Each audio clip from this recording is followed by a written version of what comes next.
having the privilege of working now with literally over the course of these years, 50 million people, 4 million people in live seminars over a period now of 34 years. And at this point, I'd have to be an idiot not to see there are patterns in human behavior around the world. That while all of us are totally unique as human beings, there are certain things that cause us to succeed and certain things that cause us to fail. There are certain things that will make you miserable in the middle of good times, and there are things that will make you feel extraordinary even when times are extremely tough. And once you know what those patterns are, and you learn how to take control of them, your whole life can change. I don't know if you've never met me before, you might think I'm Mr. Positive Thinking. I'm not. I'm not here today to come pump you up and say, go to your garden and chant, there's no weeds, there's no weeds, there's no weeds.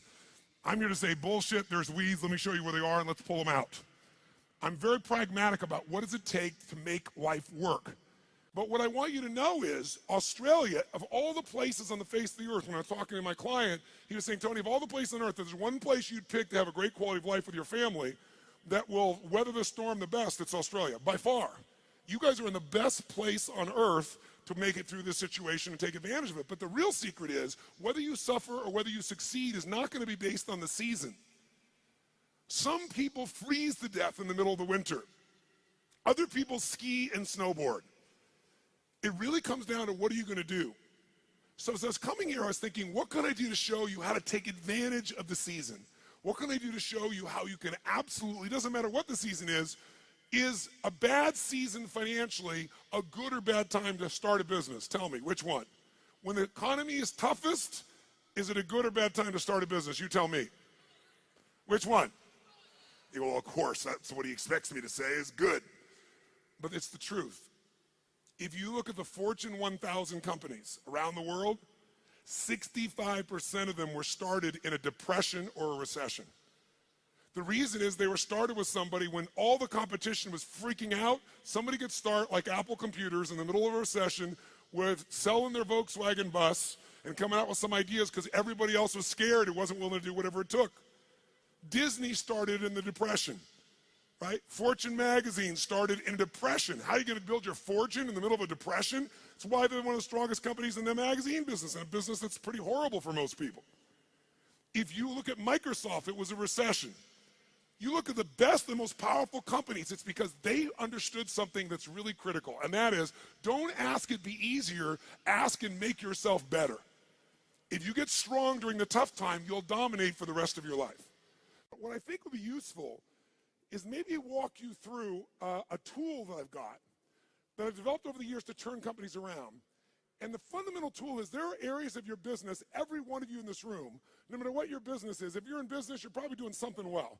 How many got some area of your business you're proud of, whether it be marketing or sales or the product or the service?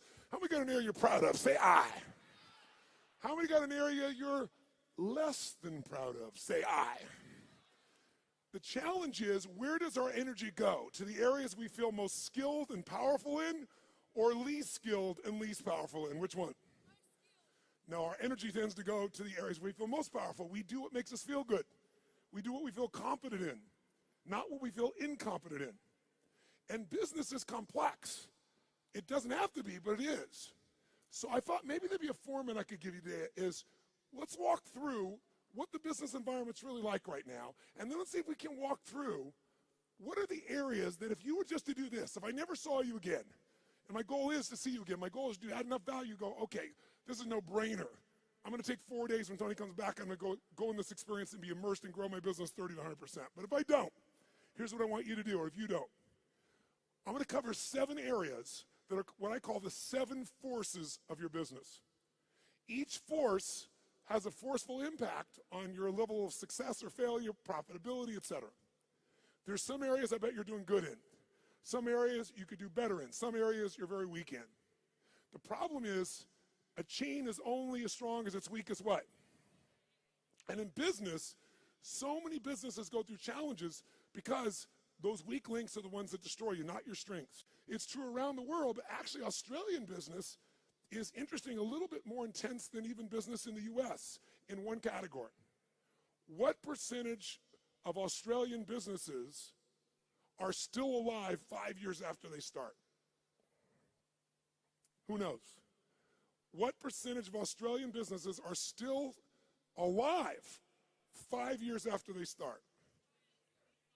I'll give you a clue. 90% of all Australian businesses are gone in the first 5 years. If you and I are going to really make this thing work, it's that we got to look and say, okay, why do they fail? Why do so many businesses fail? Why is it? I mean, good-intentioned people, smart people, strong people, and yet they still fail. And many of them had good products, good services. They had great advantages when they start. They may have been successful for 3 or 4 or 5 years or even 10 years. And now they're gone. I will tell you what I've seen in my life, and I've had the privilege now of working around the world with 50 million people through my books and tapes and audio and video programs, but I've worked with 4 million people, 4 million from 100 different countries over the last 34 years.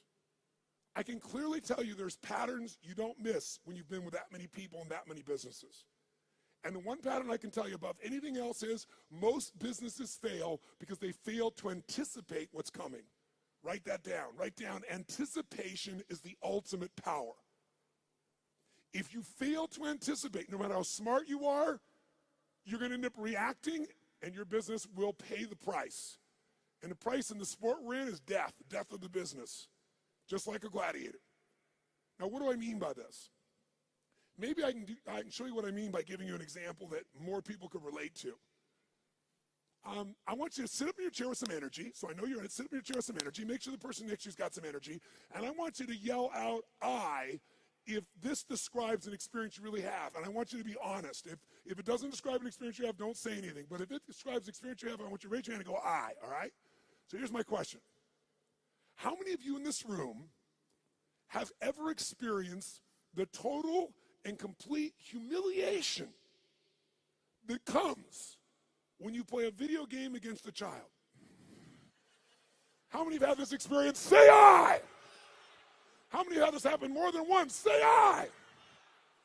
Who always wins when you play a video game against a child? Who? The child. Why? Is it because they're smarter, quicker, faster? In fact, don't even tell me why. Think about how the process occurs. First of all, you don't play many video games, so you're smart. You don't offer to be a part of this game. It usually occurs because one of your children, or you maybe you're an aunt or an uncle to someone, or a friend, and they say to you at Christmas time, Auntie, Unc, somebody, Mom, Dad, play this game with me. And you say, no, I don't play those games. You go enjoy it. I'm no good at it. And they go, no, it's really easy. Let me show you. And they hand you this little gun. They go, just choon, choon, choon, choon, choon, bam, bam, bam. You just shoot guys just like that. It's so easy. And they go, come on, do this with me. And finally, you acquiesce. And then what happens? You should know you're being set up when they say, you go first. And what happens? You pick up that gun, and these aliens come at you, choom, choom, choom, and you're dead usually in about 3.8 seconds. Now the child takes the gun. What happens?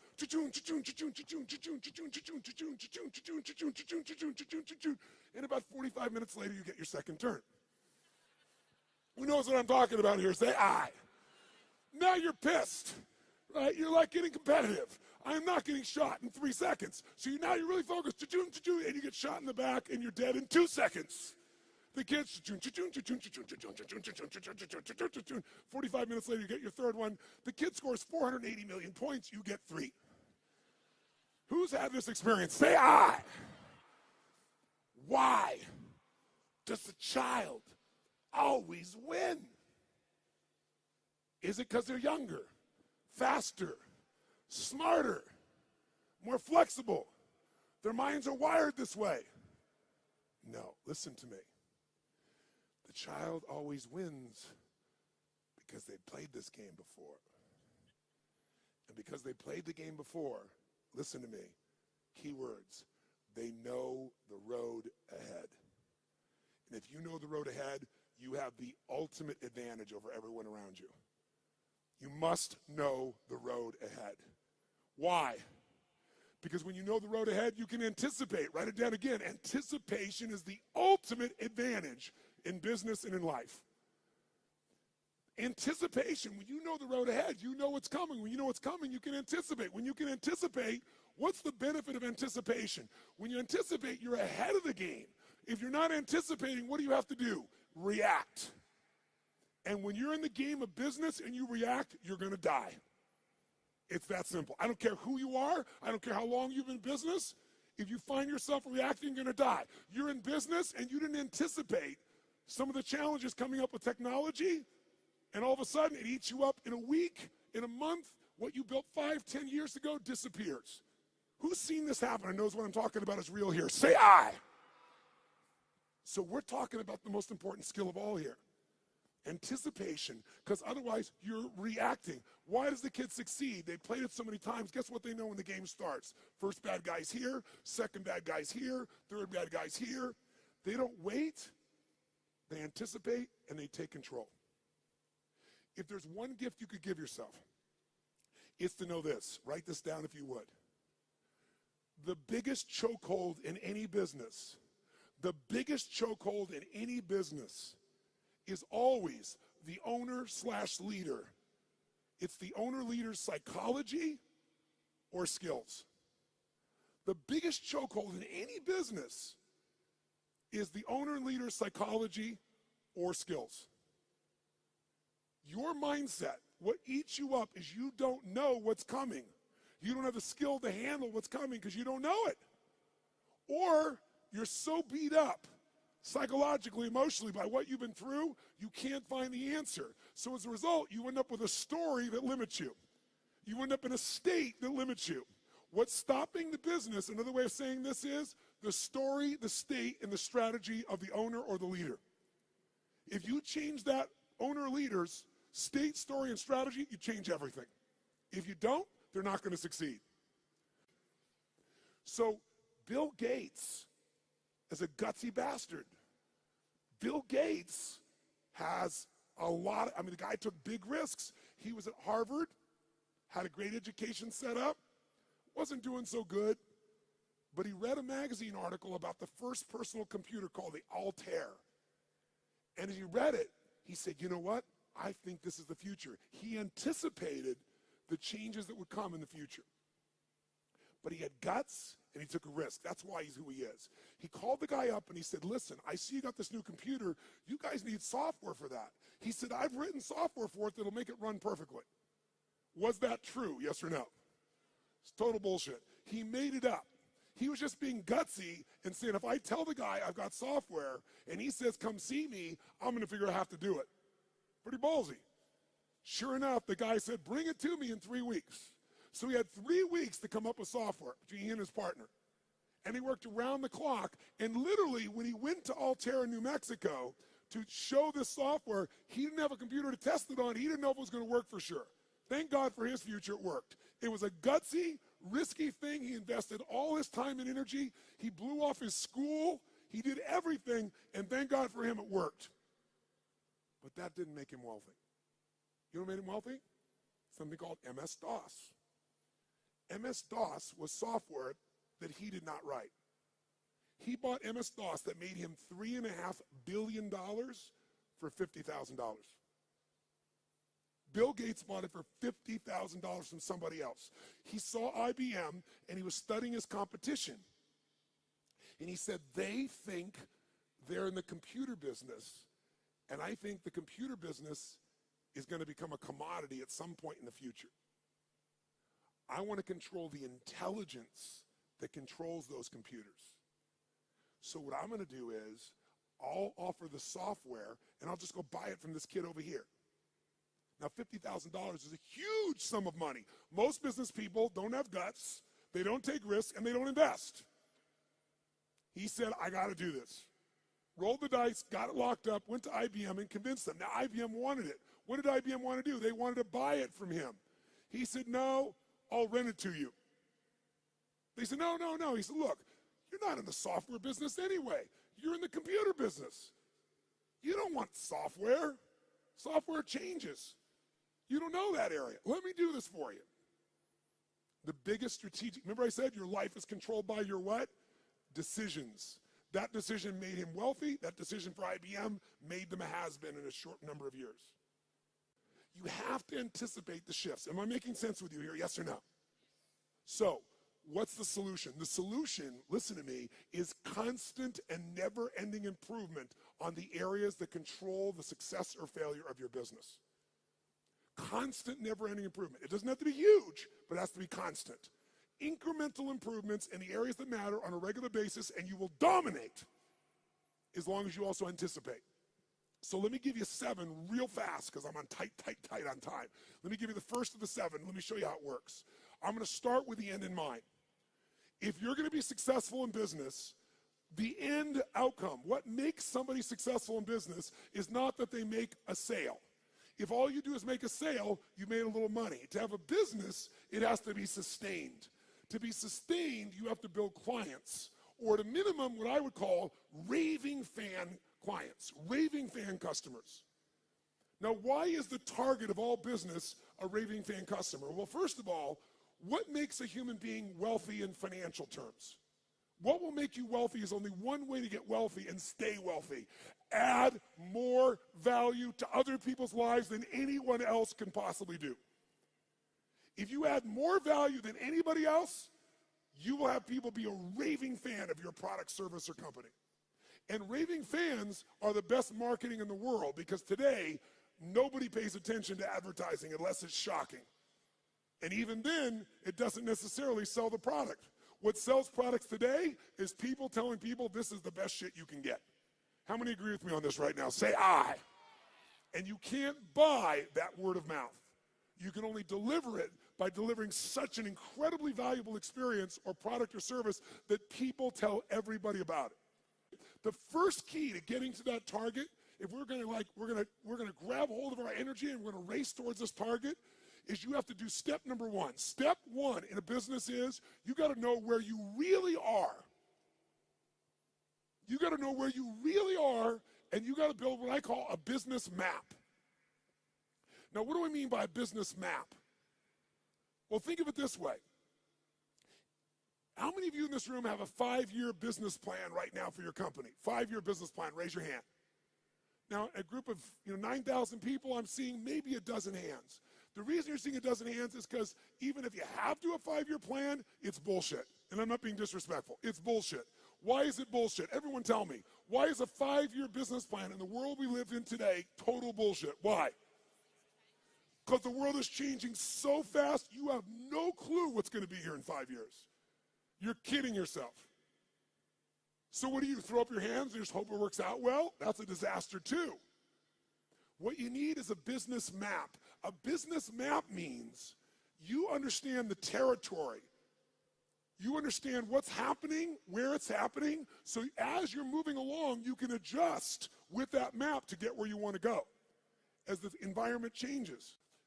The way you frame what business you're in to yourself is the single biggest limit in your business, and I promise you it's limiting who you do business with as well.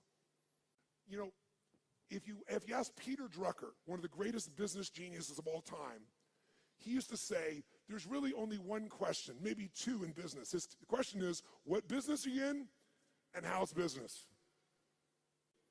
You must control the meaning within yourself, within your team, and then the way you market it, but you can't do that until you're crystal clear what business you're in. And every 7 weeks, you should be digging in deeper to what business you're in, or you'll ask a third question. What business do you need to be in? Because let me tell you something. You didn't experience in 2008 in Australia what the rest of the world did, but you're going to experience some of what the rest of the world has experienced coming soon. You're going to experience it in your real estate market, you're going to experience it in your shares market, and you're going to experience some unemployment on a much larger scale than what you guys are uncomfortable with right now. It's coming. I'm not here to be Mr. Positive, and I'm not being negative. I'm saying it's coming, so you want to take advantage of winter, not let it freeze you to death. And you can, because when everybody else is scared and hesitating, if you're doing the things I'm showing you, you will take their market share and you will dominate. Even if you're a little guy, you can become a big guy in this time. Because the time in which things change is tough times. That's when little guys become big guys. Because the big guys are doing the same boring shit over and over again and they're not flexible. But I got to tell you something. In order to succeed in your business, you got to fall in love with your clients and not with your products and services. But here's the other question. What stage of the life cycle of a business are you in? Listen to me. This understanding is the most important understanding of all, and I can't give it to you all here. I take a day on this. When I say I give people $1 million guarantee, the reason I'm giving that $1 million guarantee and no one ever takes me up on it, I mean, I think 2 times in 3 years someone's taken me up on it. And when they did, I've been glad because I didn't want a stupid person in my seminar. I was like, if you can't see this is going to save you $1 million or make you $1 million, you shouldn't be in here, right? I'm happy to refund your money. Is this material. And this material is understanding the life stage of the business. See, businesses have life cycles just like humans do. So watch this for a second. Which can get into more trouble, an infant or a toddler? Quick, nice and loud. Which one? Nice and loud. Which one? Why? Because the toddler's more mobile. They can go, what does this rock taste like? Right? Which one could get more in trouble, a toddler or a teenager? That's right. Tell me, if you give your car to a teenager and you say, drive it never above the speed limit, what can you promise and guarantee they're going to do? Are they going to speed, yes or no? And the worst thing that can happen is they get away with it. Let me explain what I mean. Businesses have stages of development. What did I tell you was the most important thing to business? The power of anticipation. What if there was a way to know in advance what problems you were going to have in your business before they happened? You knew exactly what they were, how they were going to happen, and what to do to prevent them right now, no matter what stage you're in. How many think that'd be worth its weight in gold? Raise your right hand, say aye. That's what happens when you understand the stage. Let's go to number 2. The second key force of business you got to be working on is constant strategic innovation. Now, what the hell does that mean? Sounds so complex. Strategic innovation. Notice I didn't just say innovate. You can innovate, and it may not make a difference. And innovation takes time, energy, and money. It's got to be innovation the customer cares about. Let's go back to Peter Drucker for a moment. Peter Drucker has always said that the core of all business is only 2 things. If a business is successful, these 2 things are its core: innovation and marketing. Everybody else in your company is employed by the people who innovate and market for your company. Because without them, there is no company. Now, what does innovation mean? It means finding a way to meet people's what? Needs. It means finding a way to add more what? Than anybody else is adding. But listen to me. And maybe this will help you understand innovation in a different way. People say, but I am meeting their needs and my customers are really happy, so why innovate? Because it's called innovate or die in the world we live in. Let me explain why. How often does Apple Computer, even though they're the best, find a way to innovate again? How often can you count on it? Is it consistent, yes or no? Every year, sometimes multiple times in a year. Isn't it true? That's why they're number 1. So what you have to do is you can't just meet your needs. You got to meet their needs in a new way. Meet the needs even more. Add more value, but do it in a new way. That's how you have raving fan clients. It's not enough to meet their needs. It's not enough to add more value. Got to do it in new ways all the time. It makes it sexy. It makes it mysterious. It makes it interesting. It makes them want to engage you. It gets them to tell everybody else about the new thing you're doing. Okay? Now, let's go to number 3 real fast. I'm going to have to kick this in gear to catch up. So number 3 is, if you, what was it that we said Drucker said? All business is 2 things, innovation and what? Come on, guys, innovation and marketing. Answer this question for me. Does the best product or service always win? Yes or no? Nice and loud, yes or no? Which company always wins? McDonald's? Where does that shit come from? No, the best marketed product or service, for better or worse. And let's use McDonald's, okay, ma'am? That's a good example. Tell me something. Perfect example. Does McDonald's make the best tasting hamburger in the world? Notice we got a universal 9,000 person response. No. Is it the tastiest? Is it the best quality? Yes or no? But it is the best what? Marketed, as you would say, marketed in the world. I call it marketed. The point of the matter is, this company understands marketing, and even though they have a shit product, they got billions and billions and billions of people to eat that shit. Now, here's the problem with marketing today, and it's a significant problem. I want you to think about this. Does anybody know how many marketing messages the average person had to see 15 years ago, how many messages before they would start to seek you out to consider buying your product, where they would do something active to seek out your product. Does anybody know? 15 years ago, how many times did they have to see a message from you on average if you had a quality ad? The answer is 4. 15 years ago. Does anybody know what the number is today? 16. Now, what do you think that's done to companies' profitabilities? Add value. Does this make sense? Become an education marketer, become someone that does value, because then you become the valued expert, not a stupid salesperson. Because you're giving me something, and if you give me something, I want to give you something. I'd love to give you my business if you're going to give me something, but if you're just going to advertise, screw you. Raise your hand if you follow this. Say I. And then you don't have to go for 16 exposures. You can get somebody in 1 exposure, and they'll answer your emails, and they'll reach out to you, and you watch your business grow like you can't even dream. Force number 4 is the constant, never-ending improvement of sales and mastery systems. Sales mastery systems. Marketing is wonderful, but if you don't convert that marketing into sales, you don't have a business. Now, because of time, here's all I'll tell you on this one.